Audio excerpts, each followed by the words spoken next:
ஸ்ரீமதே ராமானுஜாய நமः. ஸ்ரீமத் வரவரமுனியே நமः. கர்க்கடே பூர்வபல்குன்யாம் துளசி கானனோத்பவாம் வாண்டியே விஸ்வம்பராம் கோதாம் வந்தே ஸ்ரீரங்கநாயகிம். அன்னவயல் புதுவை ஆண்டாளரங்கற்கு பன்னுதிருப்பாவை பல்பதியம் இன்னிசையால் பாடிக் கொடுத்தாள் நற்பாமாலை பூமாலை சூடிக் கொடுத்தாளைச் சொல்லு. இன்னிசையால் பாடிக் கொடுத்தாள் நற்பாமாலை என்பதாலே பாடவல்ல நாச்சியார் என்ற பெருமையோடு திகழ்பவள் ஆண்டாள். இப்படி பாடவல்ல நாச்சியாராக திருப்பாவை திவ்ய பிரபந்த பாசுரங்களை அருளி செய்ததாலேயே பாசுரந்தோறும் எம்பெருமானுடைய திருநாமங்களைச் சொல்லி சங்கீர்த்தனம் செய்ய வேண்டிய அவசியத்தை உரைத்து வராகநாயனார் உபதேசித்த வைபவத்தை, அதாவது கலியுகத்தாருக்கு திருநாம சங்கீர்த்தனமே பேற்றை அளிக்க வல்லது என்பதனை அறிவிக்கும் வண்ணம் ஆண்டாளாக பிறந்த திருப்பாவையை அருளிச் செய்தாள் ஆண்டாள் பாடவல்ல நாச்சியார்.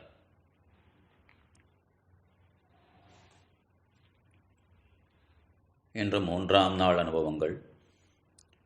ஓங்கி உலகளந்த உத்தமன் பெயர் பாடி நாங்கள் நம் பாவைக்குச் சாற்று நீராடினால் திங்கென்னி நாடெல்லாம் திங்கள் மும்மாறி பெய்து ஓங்கு பெருஞ்சென்னல் ஊடுகயலுகள பூங்குவளைப் போதில் பொறிவண்டு கண்படுப்ப தேங்காதே பொக்கிருந்து சீர்த்த முளைபற்றி வாங்க குடம் நிறைக்கும் வள்ளல் பெரும் பசுக்கள் நீங்காத செல்வம் நிறைந்தேலோர் எம்பாவாய். மார்கழித் திங்கள் மதி நிறைந்த நன்னாளால் நீராடப் போதுவீர் போதுமினோ நேரிழையீர் என்று மார்கழி நீராட்டத்திற்கு தோழிமார்கள் எல்லோரையும் அழைத்தாள். நாட்டாருக்காக மார்கழி நோன்பு. தங்களுக்கு கிருஷ்ணானுபவம் கிட்ட வேண்டுமே. ஆக கிருஷ்ணானுபவத்தை பெறுவதற்கு எவருக்கெல்லாம் ஆசை இருக்கின்றதோ அனைவரும் வாருங்கோள் என்று அழைத்தாள் ஆண்டாள். அதற்கு மேற்பட்டு நாராயணனே நமக்கே பறை தருவான் என பிராபிய பிராபகங்களை வெளியிட்டு அருளினாள் ஆண்டாள் அந்த பாசுரத்தாலே. நீராடப் போதுவீர் போதுமினோ நேரிழையில் என்னும் முதற்பாட்டிலே ஆய்ச்சிறுமியர்களை கொண்டாடினாள், செல்வச் சிறுமியர்கள் என்று. 2ஆம் பாட்டிலே இருள் தருமா ஞானமாகி இந்த பூலோகத்திலிருந்தும் நல்ல வாழ்ச்சியை பெற்றவர்களே என்ன வையத்து வாழ்வீர்கள் என்று அந்த ஆய்ச்சிறுமியர்களை பார்த்து அழைத்தாள். அதற்கு என்ன காரணம்னா, கிருஷ்ணனோடு கூடியிருக்கின்ற அந்த நற்பேறு அதனை இயல்பாக பெற்றவர்களாக இருந்தார்களாகையாலேயே வையத்த வாழ்வீர்கள் என்று மேலும் அவர்களை கொண்டாடினாள். அப்படி கொண்டாடி இந்த மார்கழி நோன்புக்கு எல்லோரும் வந்தார்களே, அவர்களிடத்தில் இந்த நோன்பு நோற்கையில் செய்ய வேண்டிய விஷயங்கள், தவிர்க்க வேண்டிய விஷயங்கள், கிருத்யா விவேகம் அதனை வெளியிட்டு அருளினார்.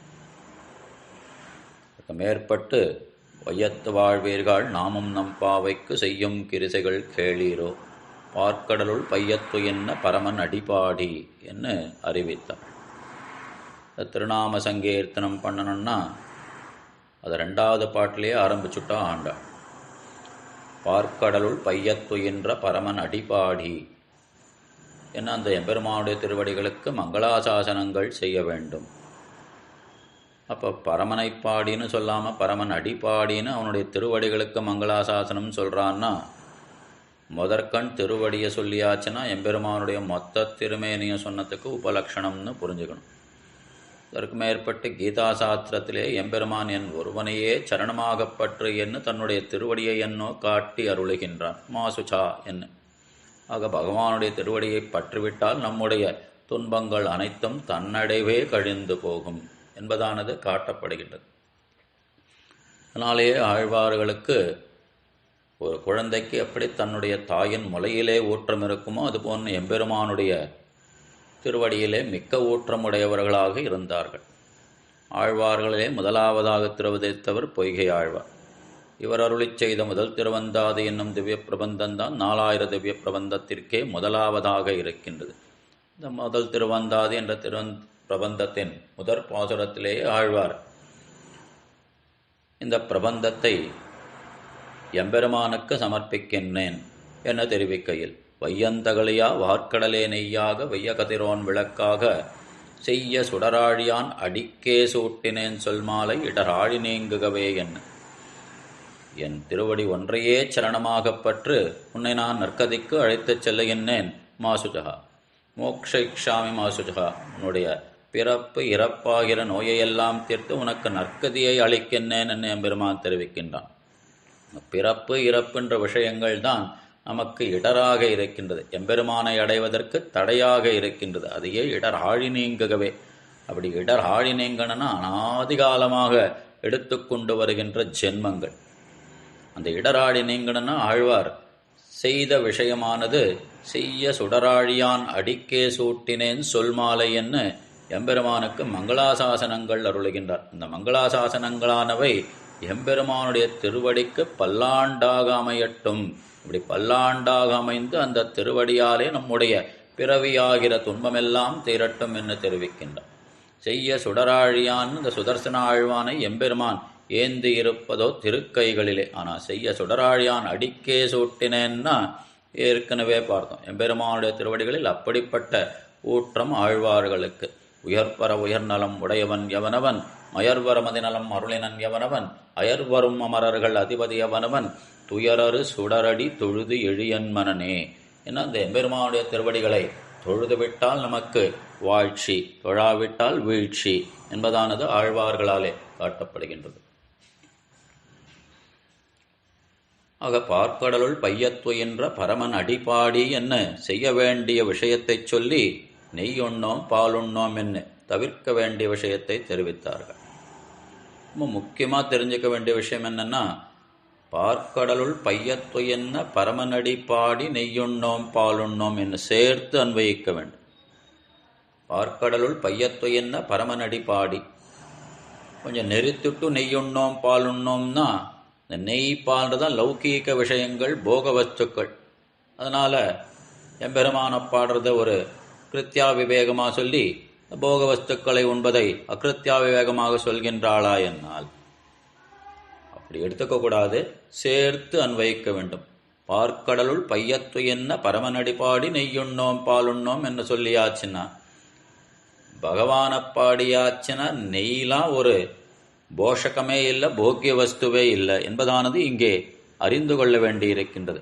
பார்க்கடலுள் பையத்து என்ன பரமநாடி பாடின பரம போக்கியமான போஷகமான தாரகமான விஷயமாக இருக்கின்றது. உண்ணும் சோறு பருகு நீர் தின்னம் வெற்றிலையும் எல்லாம் கண்ணன் என்ன தாரக போஷக போக்கியமாக கண்ணனையே அனுபவித்தார் என்னோ ஆழ்வார். ஆகையாலே இங்கு அந்த திருவடி தாமரைகளிலிருந்து அந்த தேனானது அப்படி அருவி போல சொரிந்து கொண்டே இருக்கின்றது. அந்த திருவடித்தாமரைகளிலிருந்து வரும் அந்த தேனாகிய அருளை இவர்கள் பருகி பருகி நெய்யுண்ணோம் பாலுண்ணோம் என்று அதனை தெரிவித்தார்கள் என்று புரிந்து கொள்ள வேண்டியது அவசியம். ஆக பார்க்கடல் பையத்து என்ன பரமனடி பாடி என்று அங்கே பாட வேண்டிய அவசியத்தை, பகவானை புகழ வேண்டிய அவசியத்தை, துதிக்க வேண்டிய அவசியத்தை உணர்த்தினார்கள். அதே பாட்டில் இன்னொரு முக்கியமான விஷயம், அகிருத்தியா விவேகமாக தீக்குறளை சென்னோதோம் என்று தெரிவித்தார்கள். தீக்குறளை சென்னோதோம் என்பதற்கு என்ன அர்த்தம் பார்த்தோம். பகவத் சந்நிதியிலே பாகவதர்களைப் பற்றியும் பாகவதர்கள் கோஷ்டியிலே பகவானை பற்றியும் குற்றங்கள் கூறக்கூடாது என்பது முதன்மையாக காட்டப்படுகின்ற அர்த்தமாக இருக்கின்றது. அதற்கு சீதையை பிரிந்திருக்கின்ற சமயம் கோதாவரி நதிக்கரையிலே ராமனும் லக்ஷ்மணனும் நீராடிவிட்டு பரதனை பற்றி பேசிக்கொண்டிருக்கின்றார்கள். பரதன் கிட்ட ராமனுக்கு அவ்வளவு பரிவு அன்பு, அதற்கு மேற்பட்ட லக்ஷ்மணனும் பரதனை புகழ்ந்து கொண்டிருக்கின்றார். அதே சமயம் பரதனை புகழ்ந்த லக்ஷ்மணன் இப்படி வனவாசம் வந்ததற்கு கைகேயி தான காரணம், கைகேயி அன்னை தான காரணம், அவளுக்கு ஏன் இப்படி புத்தி போச்சு அப்படின்னு கைகேயை பற்றி கொஞ்சம் குற்றமாக ராமர்கிட்ட பேசிச்ச ராமனும் ஆமா லக்ஷ்மணா அப்படி நடந்துட்டு தப்பு தானே, அதனால தானே நம்ம காட்டுக்கு வந்தோம், அதனால தானே சீதை இப்போ ராவணன்ட்ட மாட்டின்ட்டு அவஸ்தப்படுறா அப்படின்னு சொன்னாரானா அப்படி இல்லையா.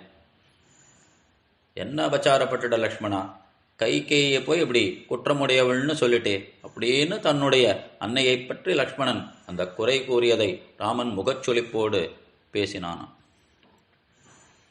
அதனால்தான் பகவத் சந்நிதியில் பகவதர்களை பற்றி குறை கூறக்கூடாது, கூறினால் எம்பெருமானுடைய முகமானது தலை குனிந்திருக்கும், அதை எம்பெருமான் ஒருபொழுதும் முகப்பதில்லை என்பதானது தீக்குறளை சென்று போதோம் என்பதாலே நாம் அறியப்பட வேண்டிய விஷயமாக இருக்கின்றது.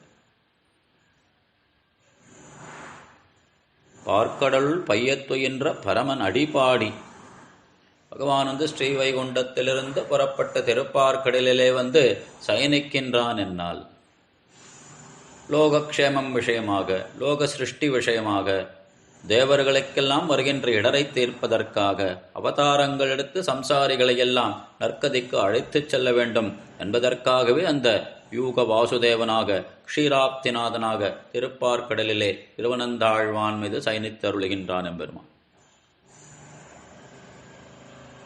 தேவர்கள்லாம் போய் எம்பெருமானை அணுக முடியும் என்றால் அது திருப்பார்க்கடல் என்னும் தேசமாக இருக்கின்றது. ஒரு ராஜா அரசவையிலே வீற்றிருக்கின்றார் சிம்மாசனத்திலே. அப்போ பிரஜைகள் போய் ஏதோ குறைகளெல்லாம் சொன்னால் ராஜாவால் அந்த சமயத்தில் எதுவுமே பேச முடியாது.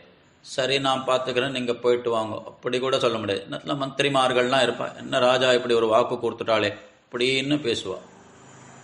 அதே ராஜா பிரஜைகள் இருக்கும் இடத்திற்கு சென்று விட்டால் அங்கு அவர்கள் கூறுகின்ற குறைகளையெல்லாம் நன்கு செவிசாய்த்து அவற்றை தீர்த்து வைக்கின்ற வள்ளல் தன்மை உடையவராக இருப்பார். இதுதான் ஒரு ராஜா அரசவையிலிருந்து பிரஜைகளுடைய குறைகளை கேட்பதற்கும் பிரஜைகள் இருக்கும் இடத்திற்கு சென்று அவர்களுடைய குறைகளை கேட்பதற்கும் உண்டான வித்தியாசம். அதே போன்று ஸ்ரீவைகுண்டத்திலே எம்பெருமான் அப்படி ஸ்ரீதேவி என்ன, பூதேவி என்ன, நீலாதேவி நாச்சிமார் என்ன, பக்தர்கள் என்ன, நித்தியர்கள் என்ன, முக்தர்கள் என்ன, எல்லோரும் புடைசூழ தனிச்செங்கோலாட்சி புரிகின்றானுங்க. அங்கேருந்து பக்தர்களுடைய துயரை தீர்க்க முடியுமா, தேவர்களுடைய துயரை தீர்க்க முடியுமா என்றால் முடியாது. அதற்காகவே ஸ்ரீவைகுண்டத்திலிருந்து புறப்பட்டு திருப்பார்க்கடலை அடைந்தான். எல்லோரும் கிட்டும்படியான, தேவர்களாலே அணுகும்படியான தேசமாக இருக்கின்றது திருப்பார்க்கடல்.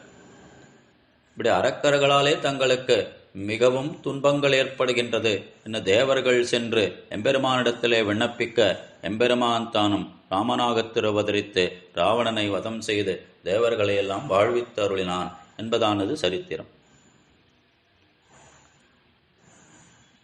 அப்ப தேவர்களின் துயர் தீர்ப்பதற்காகத்தான் ராமாவதாரமே ஏற்பட்டது என்பது இங்கே முக்கியமாக அறிய வேண்டிய விஷயமாக இருக்கின்றது. இதற்கு மேற்பட்டு ராமனுக்கு பட்டாபிஷேகம்னு நிச்சயம் பண்ணியாச்சு.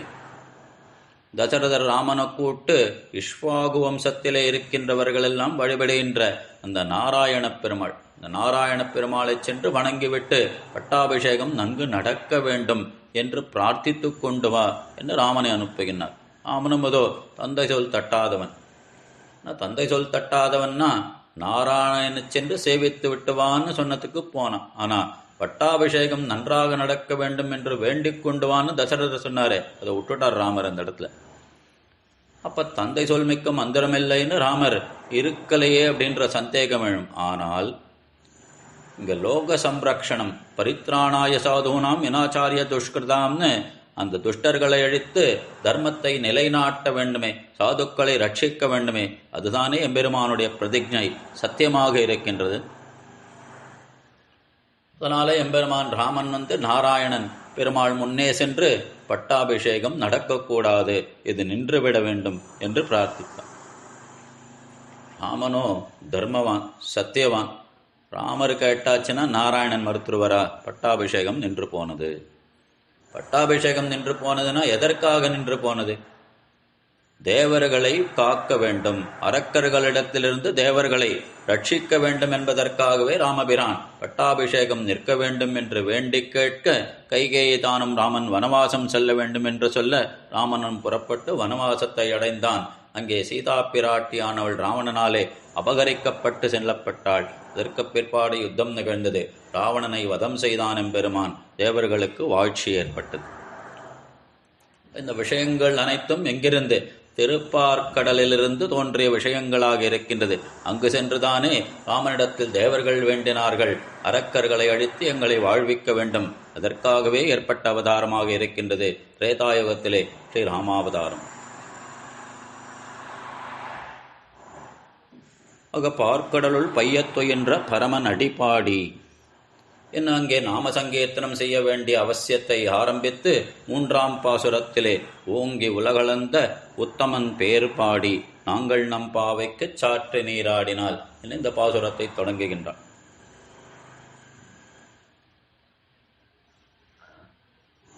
நாட்டாருக்கு சுபிக்ஷம் வேண்டும், நல்ல மழை பொழிய வேண்டும், தங்களுக்கு கிருஷ்ணன் வேண்டும். கிருஷ்ணனை அடைவித்துத் தருவது எது என்னால் நாம சங்கீர்த்தனம். அதனால்தான் ஓங்கி உலகளந்த உத்தமனை பாடி என்று சொல்லாமல் ஓங்கி உலகளந்த உத்தமன் பேர் பாடி அவனுடைய திருநாமத்தைச் சொல்லி சங்கீர்த்தனம் செய்தால் நாட்டிலே நல்ல சுபிட்சங்கள் ஏற்படும் என்பதை அறிவிக்கின்றான். அவன் தூரஸ்தனாயிருந்தாலும் திருநாமம் அருகிலே இருந்து உதவும். அவன் கட்டிப்பொன்னைப் போலே, திருநாமமானது ஆபரணப் பொன்னைப் போலே. கட்டிப்பொன்னை நாம் அணிந்து அழகு பார்க்க முடியுமோ என்றால் இயலாது. ஆனால் ஆபரணப் பொன்னை எப்படி வேண்டுமானாலும் ஆக்கி அணிந்து கொண்டு அழகு பார்க்கலாமே. அதுபோன்று திருநாமமானது எந்த சமயத்திலும் நமக்கு உதவவல்லதாக இருக்கின்றது. புலந்தரும் செல்வந்தந்திடம் அடியார்படுதுயர் ஆயினையெல்லாம் நிலந்தரம் செய்யும் நீழ்விசும்பருளும் அருளோடு பெருநிலமளிக்கும் பெற்றதாயினும் ஆயின செய்யும் வலந்தரும் மற்றும் தந்திடம் பெற்றதாயினும் ஆயின செய்யும் நலந்தரம் சொல்ல நான் கண்டுகொண்டேன் நாராயணா என்னும் நாமம் என்ன திருநாமத்தின் ஏற்றத்தை உரைக்கின்றார் திருமங்கை ஆழ்வார் பெரிய திருமொழி திவ்ய பிரபந்தத்திலே. ஆர்த்தாவிஷண்ணா சிதலாச்ச வேதா கோரேக்ஷு சவ்யாதிஷு வர்த்தமானாக சங்கீர்த்திய நாராயண சப்தமாத்திரம் விமுக்த துக்கா சுகினோ பவந்து. சங்கீர்த்திய நாராயண சப்தமாத்திரம். ஓம் நமோ நாராயணாய என்பது மந்திரம்.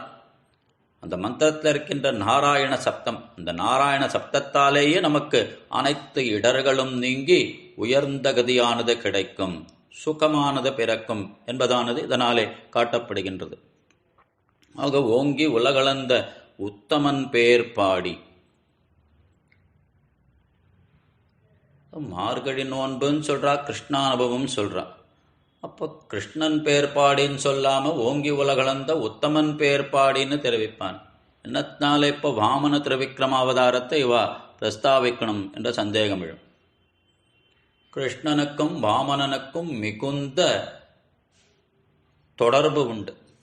முதல்ல தாய், அங்க வாமனமூர்த்திக்கு தாயாக இருந்தவள் அதிதி தேவி. உபேந்திரோ வாமன பிராம்சுன்னு உபேந்திரனுக்கு சகோதரனாக பிறந்தவர் வாமனமூர்த்தி.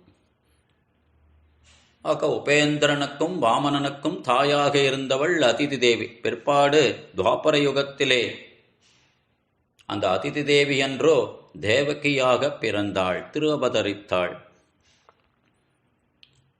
ஆக அப்படிப்பட்ட ஒற்றுமை தாயை கொண்டு.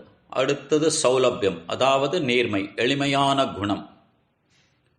ஓங்கி உலகளந்த உத்தமன் பேர் பாடினா எம்பெருமான் என்னத்தினால அப்படி வாமனமூர்த்தியாக தன்னை சுருக்கி கொண்டான் என்னால், தன்னை தாழ்த்தி கொண்டானால் இந்திரனுக்கு உபகாரம் செய்ய வேண்டும், உதவி செய்ய வேண்டும், அவன் இழந்த ஐஸ்வர்யங்களை மீட்டுக் கொடுக்க வேண்டும். மகாபலி சக்கரவர்த்தி இந்திரனிடத்திலிருந்து அனைத்து செல்வங்களையும் அபகரித்து கொண்டு சென்று விட்டான், லோகங்களையெல்லாம் தனதாக்கி கொண்டான். தேவேந்திரன் சென்று எம்பெருமானிடத்தில் விண்ணப்பிக்க தக்க சமயம் வரட்டும், நான் உன்னை ரட்சிக்கின்றேன் என்று திருவாக்கு கொடுத்தான். அதன்படிக்கு தேவர்களையெல்லாம் வாழ்விப்பதற்காக வாமனமூர்த்தியாக தோன்றினான். இது தன்னை தாழ்த்தி கொண்டு ஒருவருக்கு செய்த உபகாரம், தன்னை அழித்து கொண்டாவது பிறரை வாழ்வித்தல். அதனாலேயே உத்கிருஷ்டர், உத்தமன் என்ற உயர்ந்த சொல்லானது இங்கே பிரயோகிக்கப்படுகின்றது. கிருஷ்ணாவதாரத்தில் பாண்டவர்களுக்காக தூது சென்றானே எம்பெருமான், தன்னை தாழ்த்தி கொண்டு சென்ற செயல் அது. அப்படி தூதுவன் சொன்னாலே அது ஒரு மிகவும் இழிவான தொழில். அப்படிப்பட்ட இழிவான தொழிலை தன்னுடைய அடியவர்களுக்கான பாண்டவர்களுக்காக எம்பெருமான் செய்து முடித்தான் என்னால், தன்னை தாழ்த்தி கொண்டு தன்னை அழித்து கொண்டாவது பிறரை வாழ்வித்தலாகிற அந்த குணம், நீர்மை குணம், சௌலபியம், எளிமை. ஆக இந்த எளிமையான குணமானது கிருஷ்ணனிடத்திலும் இருந்தது, வாமனமூர்த்தி இடத்திலும் இருந்தது என்பது மிகுந்த ஒரு ஒற்றுமையாக காண்பிக்கப்படுகின்றது.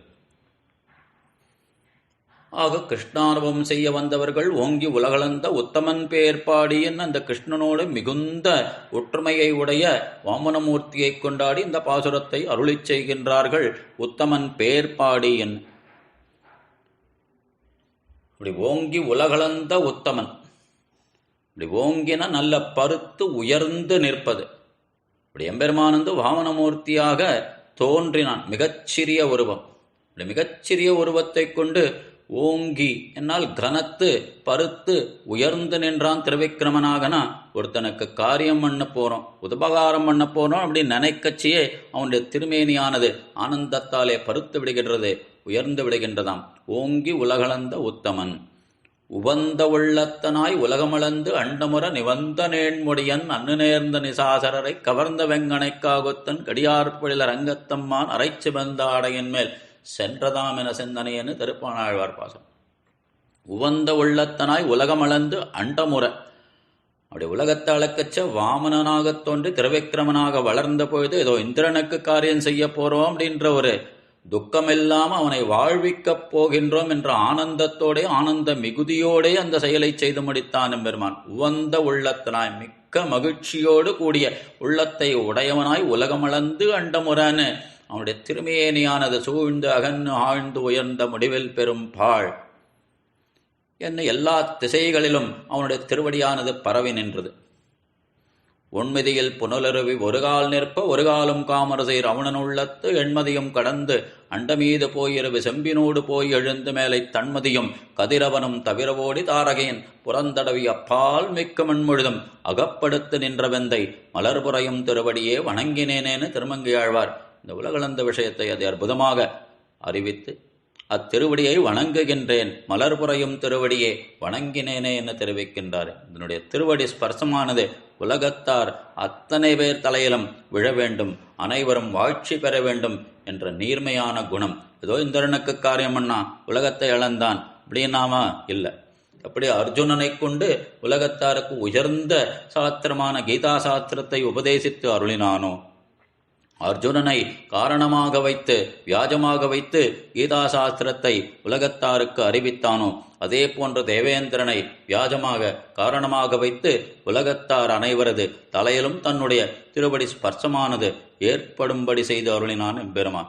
ஓங்கி உலகளந்த உத்தமன் பேர்பாடி என்ன கிருஷ்ணனுக்கும் வாமனமூர்த்திக்கும் திருவிக்கிரமனுக்கும் இருக்கின்ற ஒற்றுமை ஒருத்தரை கொண்டு உலகத்தாரை வாழ்வித்து அருளிய அந்த பரம காருணிகமான செயல். ஓங்கி உலகளந்த உவந்த உள்ளத்தினாய் உலகமளந்து அண்டமுறை அப்படின்னு தெரிவிக்கின்றார்களே. நேர போய் மகாபலி கிட்ட நிற்கணும். அப்படி போய் நாராயணனா போய் நின்றா மகாபலி தானம் கொடுத்துருவானா, ஸ்ரீமன் நாராயணனா போய் நின்றா மகாபலி தானம் கொடுத்துருவானா, ஐயமும் பிச்சையும் ஆந்தனையும் கை காட்டின்னு பார்த்தோம். இப்படி பிச்சைன்ற விஷயத்த பிரம்மச்சாரிகளுக்கும் சந்நியாசிகளுக்கும் அதிதிகளுக்கும் கொடுக்க வேண்டும் என்று பார்த்தோம். பகவான் வாமனமூர்த்தியாக தோன்றி அதிதியாக செல்கின்றான், பிரம்மச்சாரி ரூபத்திலே செல்கின்றான். அப்படி பிரம்மச்சாரி ரூபத்தில் போச்சியும் தான் ஸ்ரீமன் நாராயணனாச்சே, அவதாரம் தானே இப்போ வாமனமூர்த்தியா பிரம்மச்சாரியா இருக்கான். இருந்தாலும் அகலகில்லே நிறையும் ஒரு க்ஷணமும் உன்னுடைய திருமார்பை விட்டு பிரியமாட்டேன் என்று சங்கல்பித்துக் கொண்டிருக்கின்றாள் பிராட்டி. இவ திருமார்பில் இருக்கிற பார்த்தா அவனுக்கு ஐஸ்வர்யம் கூடுமே தவிர குறையாது. அதனால பிராட்டி கிட்ட கொஞ்சம் கெஞ்சி கேட்குறான், ஒரு 10 நாள் உன்னுடைய பிறந்தகத்துக்கு போயிட்டு அதுக்குள்ள ஒரு காரியருக்கு முடிச்சுட்டு வந்துடுறேன். அவளோ அகலகில்லேன் அகலகில்லேன் அகலகில்லேன், ஒரு க்ஷணமும் உன்னுடைய திருமார்பை விட்டு பிரியமாட்டேன் என்று சபதம் எடுத்து பேசுகின்றான். ஆனால் பிராட்டி அவன் பார்க்கக்கூடாது. ஸ்ரீதேவியை பார்த்தாச்சுன்னா ஐஸ்வர்யம் கூடுமே தவிர ஒரு பொழுதும் மட்டுப்படாது. அதனால இந்த பிராட்டியை மறைத்து கொள்ளும் வண்ணம் பிரம்மச்சாரிகள் அணுகின்ற அந்த மாந்தோலை தன்னுடைய திருமார்பிலே வஸ்திரமாக போர்த்தி கொண்டான் எம்பெருமான். அறியாமை வஞ்சித்தாயின்னு பிராட்டியும் அறியாத வண்ணம் அந்த மகாபலியை வஞ்சித்தான் எம்பெருமான். போய் நேர மகாபலி கிட்ட நிற்கிறான்.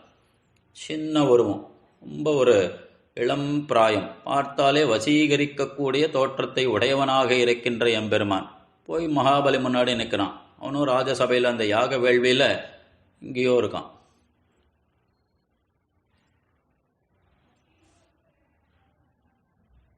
மாவலி, எனக்கு 3 அடி மண் நிலம் தானமாக வேண்டும் அப்படின்னு கேட்டிருந்தா ஏதோ கோர்வையாக பேசுகிறான்னு சொல்லலாம்.